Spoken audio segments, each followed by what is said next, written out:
to begin with you, Brian, you do a lot of the work on our freelancer and bringing them in, approving the pitches that come from freelancers.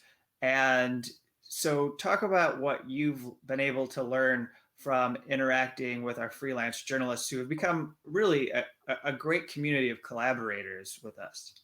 Yeah, absolutely. It's funny because I think back to 5 years ago, even a little bit longer than that, when we first started talking about Shadowproof and how we wanted to do it. And, we obviously had a lot of like positive visions for what we wanted to do, but we also spent a lot of time looking at the media landscape and being like, what sucks about being a journalist right now, especially an independent journalist, who is writing on the stories that you and I cover and the freelancers cover. And a lot of the things that came up were things like not getting paid on time, having trouble finding places to put your work, having editors come in and sort of not work with you but just sort of impose their will on your story and do whatever they want. And maybe they don't run it for several weeks and you're just kind of like out of the loop altogether.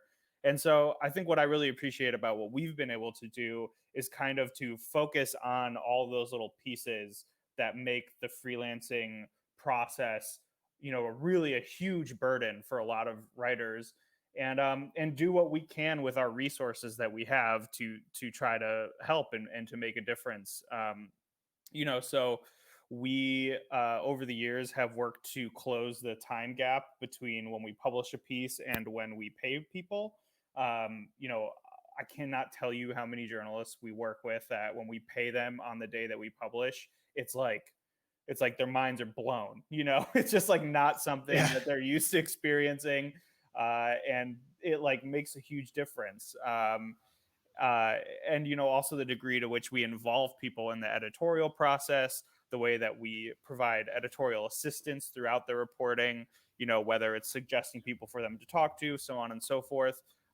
Things that maybe staff writers enjoy a bit more in their relationship with editors potentially, but freelancers are generally not treated well. So, that's just one thing I wanted to raise. And Kevin, I don't know if there's anything from your experience as well working with and editing freelancers, but I have to say the thing I'm most proud of really is paying people on time, as sort of silly as that might sound to people who don't know. I think that is absolutely critical. It's fair. It's just. And I guess, just quickly, the last thing I'll say on that note is also not paying people arbitrarily based on the number of words that they use in a piece.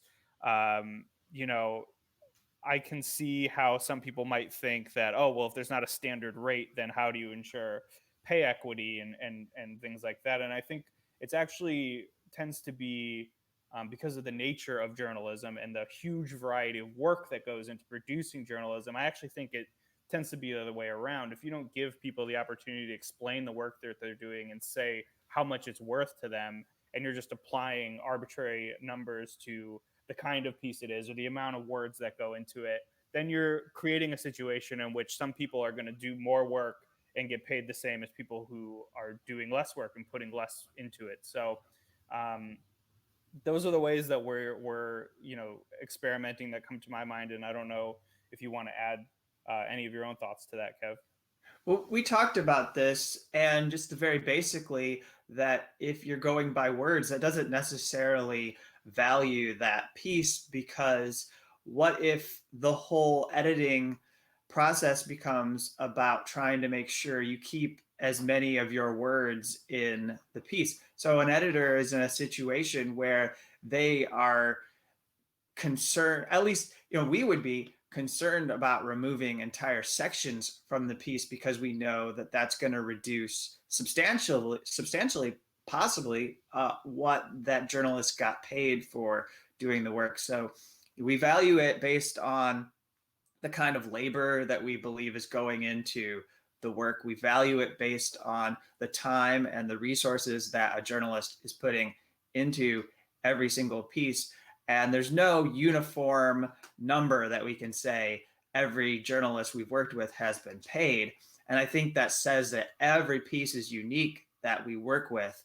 And so And that also represents the uniqueness of the people that we're working with. No one journalist who we work with is the same, whether we're talking about their identity and how they maybe self identify, or whether we're talking about the politics and the experiences that they bring and the history and backgrounds that they have in journalism. Everyone is different. So we have varying degrees of expertise and involvement in journalism that we're working with.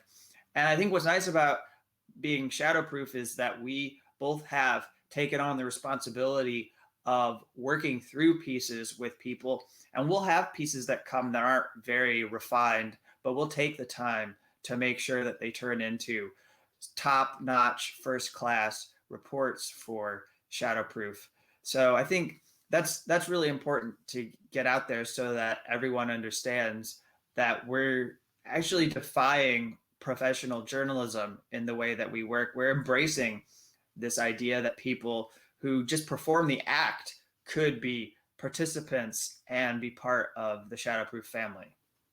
Yeah, and another thing I think those are great points about paying by word, and I think the other thing too, at least in my experience, is that it incentivizes things that are like not really in the reader's interest. Like if you're trying to hit a word count because you want to get paid, like you're not really paying too much attention to being wordy, or if you're including something that isn't really germane to the story. Like I think the quality of work can suffer if you're not paying people based on what they need and what they think is fair.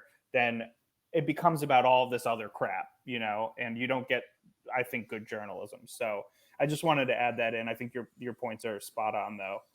Absolutely.